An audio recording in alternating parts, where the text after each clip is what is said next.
Welcome to another episode of Cruising in the Kitchen. Today we're going to make mac and cheese, all-time favorite comfort food. I have all the mise en place, everything is ready right here. Quickly go over it. This is one package, your regular pound of macaroni. It can be anything, any shape, any size you want. Elbow macaroni, this, anything. This is a pound of cheddar cheese. And all I did was take a block of cheddar cheese from the store, and I used the little Cuisinart thing using the shredded plate, and it will shred it all for you. I highly recommend buying the cheese as a block instead of buying the grated cheese already, which has some other ingredients in it to keep it separated, like some cornstarches and other things like that. But this is just plain old block of cheddar cheese, and since this is what the recipe is all about, you know, try to find a nice Vermont cheddar, something half decent, something that you like to eat, because it really is going to flavor your dish. It's the main part of the dish. So we have our pasta made already. You don't want to overdo the pasta. It's regular al dente because it's going to go back in the oven and cook. So this is a mise en place. We're going to use a breadcrumb topping. This is plain breadcrumbs. They can be homemade or not. These are not. And we're going to season the breadcrumbs with a little Italian seasoning and salt and pepper. And some salt and pepper. Don't be shy with the salt and pepper and the seasoning. You can use fresh herbs in here. You can mince up some parsley. But basically, you just want to flavor your breadcrumbs. Obviously, you can buy flavored breadcrumbs. I think it's more consistent to flavor your own. Teaspoon and a half or so of salt. And I want to use a pinch of cayenne. You can use a pinch of cayenne, maybe a pinch of nutmeg if you want to go in the other direction with your little extra flavorings. Anything you want. So we're going to mix that good. And then we're going to add this melted butter on the crumbs.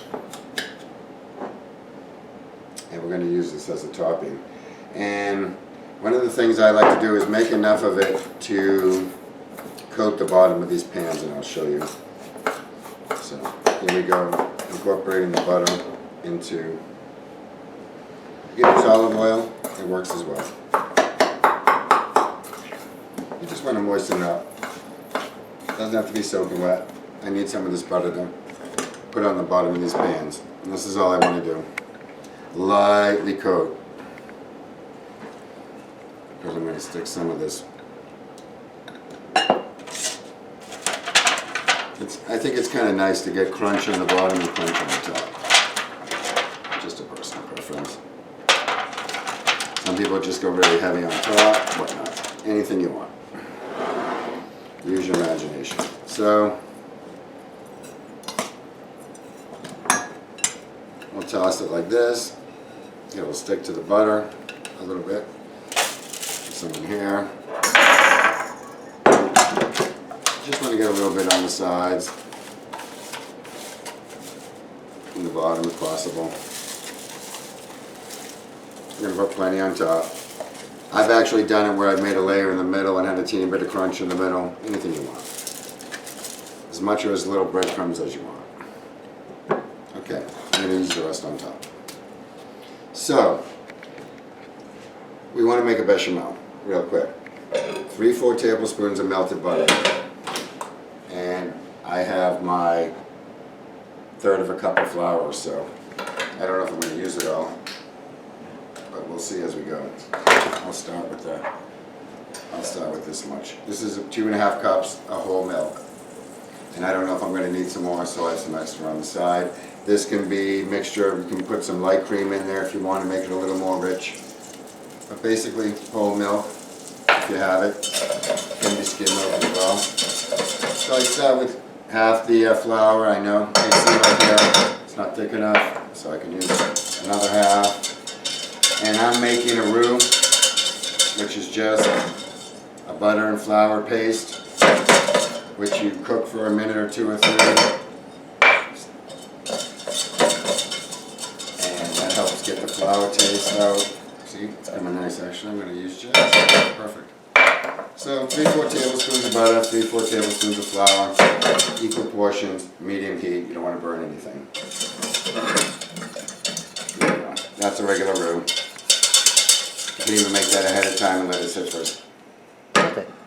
You can even make it ahead of time and let it sit on your stove for a second. I'm going to wait for you. Either way, here's your roux. So the bechamel is basically the milk, flavored milk. We're going to flavor this with regular salt and pepper and things like that inside of the roux. So you just want to stir as you're pouring your milk.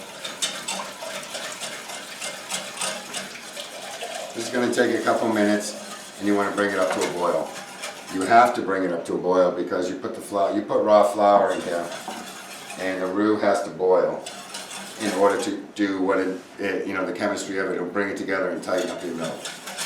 So this is a non-flavored bechamel. So we're going to flavor this. So be generous with it because it's flavoring all this pasta. And another little trick I like to do, because I think it becomes undersalted a lot when you make this at home, is remember, just hit your pasta too, because you got to remember this is not flavored too much either. The pasta water was salted, but a little extra there will help as well. Salt, pepper. This is where you could throw in a little nutmeg if you wanted the nutmeg flavor. This is going to go with salt and pepper. Would be nice to have white pepper for this so you don't get the black specks in it, but it doesn't matter. Most people don't cook with white pepper. So we'll come back to this in a minute when this thickens.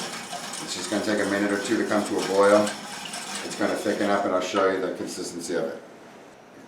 Alright, it's been on the stove for a few minutes and now you can see it's creamy and it's come to a thickness. It's come to a boil, so it's nice and thick. Can you see that? So I have this much cheese. Like I said, this is a pound of cheese that I grated, and this is about 2.5 cups of milk. I can see already that I might want just a little more milk. It's not an exact science, so don't be afraid, because the cheese is really going to thicken this up. So I just put another little bit of milk in. I wanted a different consistency. And basically this is the bechamel. And when we put cheese in it, the word for that is, I believe it's a Mornay sauce. It's a cheese sauce in French. So basically this is a mother sauce that we learn in chef school, and there's different things you can do to it. One thing you can do is add cheese, and now it's a cheese sauce. I'm going to shut the heat off, and I'm going to add this with the heat off, because you don't want the cheese to burn. It's just going to melt, and that's why you shred it. And if it's too thick after I add the pounded cheese, I have the milk right there. I can thin it out a teeny bit. It's a little bit of preference. Some people want their mac and cheese super gooey and thick, and others want it a teeny bit thinner. It's kind of like a clam chowder. Some people like their clam chowder super thick, and other people don't. But I'm trying to go just for a basic medium. So the heat's off, and my cheese is melting. And I'm going to keep the cheese in this warm pan until it all melts. And then I'm going to pour it over this and distribute it. So here's a cheese sauce. This kind of sauce is really good over broccoli, asparagus, things like that. But a cheese sauce is a cheese sauce, and most of the cheeses melt really nicely, like this. It's becoming fairly homogeneous. Tilt it. Well, you'll see when I pour it too. So I think this is enough milk in there. I like the consistency. I think I'm going to leave out the little bit. So we used about 3 cups of milk in this. But I would start with the 2.5 cups or so that you can figure this out as you go. So the easiest way I think to do it is to get a bowl that's bigger than you need, dump all your macaroni in, dump your cheese sauce and stir. Leaving just a little out to see exactly how much we need and what consistency we have. I'll use it all. You can tell this pound of pasta will soak it up. Yeah. pretty much figured out that you need about 16 ounces of cheese to cover the pound of pasta pretty nicely. So there you go. There's your cheese sauce. You made it yourself. You know where the ingredients came from. Way better than the box. And I don't think it's that difficult. The longest time, the most time it took in the whole process was taking the block of cheese and using a little Cuisinart, making your little shreds. It was very easy. 3, 4, 5 minutes making cheese and then flavoring your breadcrumbs. You can even buy those flavored. So here's our mixture.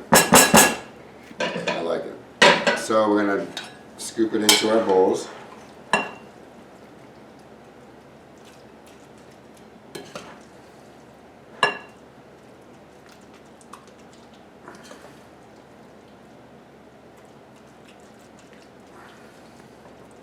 Make a nice even layer.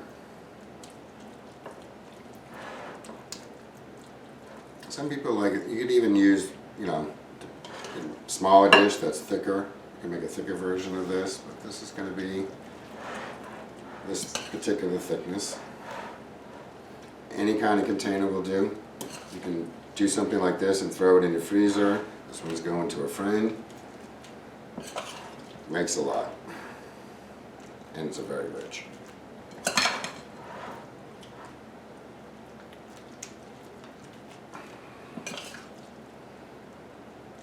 Who wouldn't want that coming over? So, you can see how much it makes. I've used a souffle dish this high before and I've put it all in one big giant souffle dish. You can do anything you want. The thinner dish you use like these, the less time you'll bake it off in the oven. It takes a few minutes less. And that's also not an exact science. I'm going to put the oven on 350, 375. I will uncover it at the beginning because I want the breadcrumbs to brown a little bit, but I'll check it to make sure the breadcrumbs aren't burning at all. And after 20-30 minutes it should be bubbly and hot. And if you see your breadcrumbs aren't crispy at all or brown enough for yourself, you can always throw it under the broiler. Not necessary, but you can. So you want to do this. Remember, these can have fresh herbs in it. It could be homemade with your leftover nice bread you might have from a big loaf somewhere. But green, a little herbs would add that color to it. And fairly heavy on the breadcrumb. You want a good crunch, I think. Personality, preference. So there you go. Mac and cheese. Freeze it, cook it, eat it. 20-30 minutes in the oven, bubbly hot. Enjoy it. Come back for another episode of Cruising in the Kitchen. Don't forget to like and subscribe. And don't forget my buddy's cause right here. Feel free to donate. Thanks. Bye.